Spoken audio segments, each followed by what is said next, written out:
Baiklah, Assalamualaikum warahmatullahi wabarakatuh. Perkenalkan, nama saya Rifa Tamia Tifania, NIM 18233094 dari Prodi Manajemen Pajak dengan mata kuliah Etika Perpajakan. Baiklah, di sini saya akan membahas materi tentang etika dalam pendirian perusahaan. Materi yang pertama yaitu etika dalam pemenuhan syarat pendirian perusahaan. Yang pertama, dalam etika diperlukan sikap jujur dengan tidak berbohong dan terus terang. Yang kedua, integritas juga diperlukan untuk memegang prinsip dan percaya diri.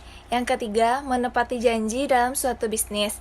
Yang keempat, kesetiaan dalam menjalankan tugas atau pekerjaan yang dipercayai.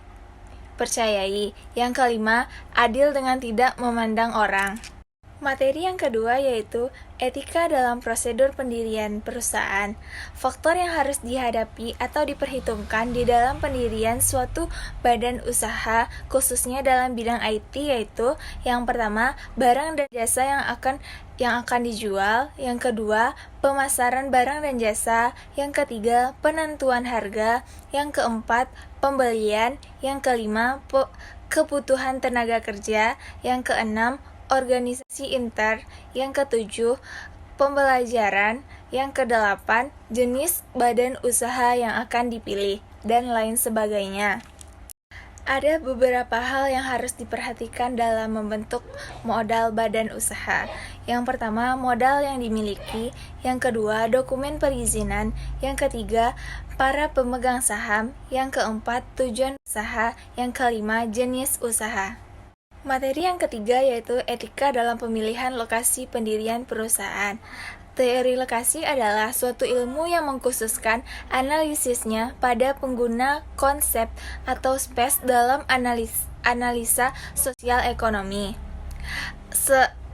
Memilih lokasi adalah dengan cara yang semakin strategis suatu lokasi untuk kegiatan industri, berarti akan semakin besar peluang untuk meraih keuntungan.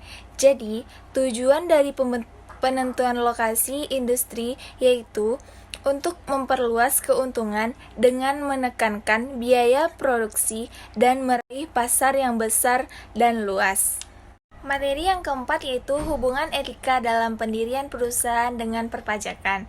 Yang pertama, tanggung jawab akuntan pajak. Yang kedua, etika akuntan pajak yang terbagi atas 8. Yang pertama yaitu posisi pengambilan pajak.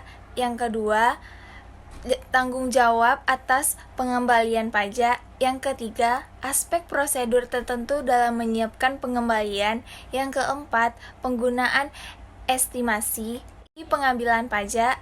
Yang kedua, tanggung jawab atas pengembalian pajak. Yang ketiga, aspek prosedur tertentu dalam menyiapkan pengembalian. Yang keempat, penggunaan estimasi. Yang kelima, keberangkatan dari suatu posisi yang sebelumnya disampaikan di dalam suatu kelanjutan administratif atau keputusan peradilan. Yang keenam, persiapan kembalian.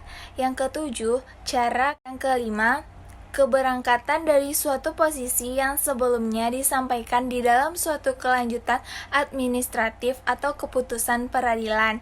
Yang keenam, persiapan kembalian. Yang ketujuh, cara kerja administrasi.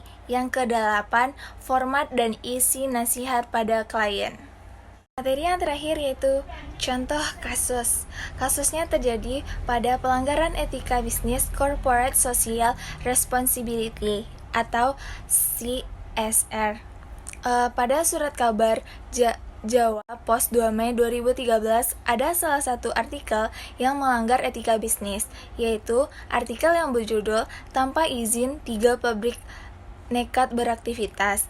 Ketiga industri tersebut berada di Gresik, yaitu PT BKP atau produsen minyak goreng, PT IDM pengolahan ikan, dan PT HNF industri alat berat.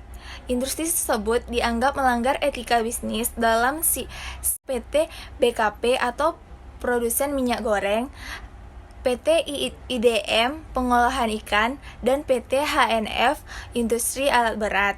Industri tersebut dianggap melanggar etika bisnis dalam CSR karena ketiganya berpotensi mengeluarkan limbah berbahaya.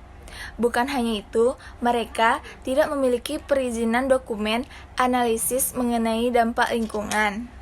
Ketiga perusahaan yang melanggar CSR ini dilaporkan warga sekitar karena mencemari lingkungan atau menimbulkan bau.